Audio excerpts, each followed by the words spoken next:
Kalau seorang itu tidak semayang, berapa lamakah dia masuk neraka? Tak lama, ada dalam 10,000 tahun.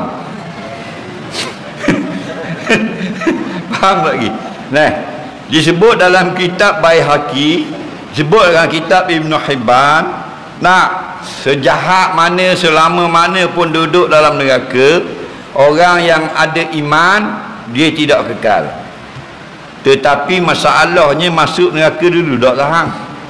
Nabi cerita bahawasanya seorang yang dikeluarkan daripada neraka kerana habis tempoh hukuman, muka macam arang kerana bekas hangus neraka,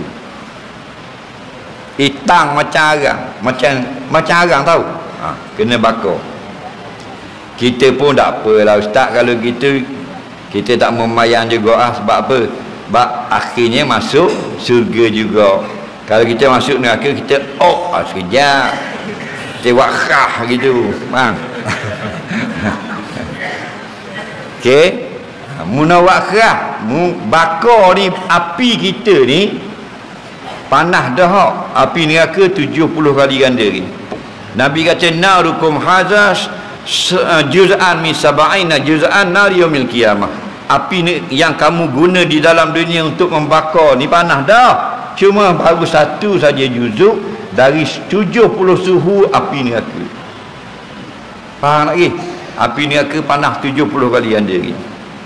Jadi hak mana-mana berasa boleh duduk dalam neraka, nak buat kerah, nak balik lagi, membuka api dapur gas, bila merah dah tuku, selok kain, buang lo dalam, duduk 10 saat. Jangan 10,000 tahun, 10 saat ngetuku-tuku kat ICU. Faham lagi?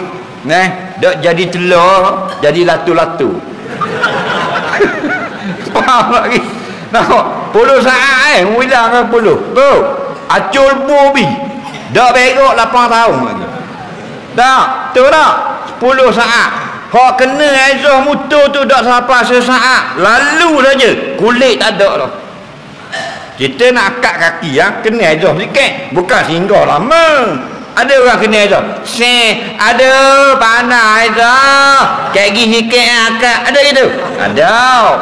Orang kena aizah ada yang mahal lekat di betih tu. Padahal aizah bukan api dalam blok. Dalam neraka tu api 70 kali ganda. Jadi kalau boleh tak mau masuk sikit pun, jangan tinggal solat. Okey.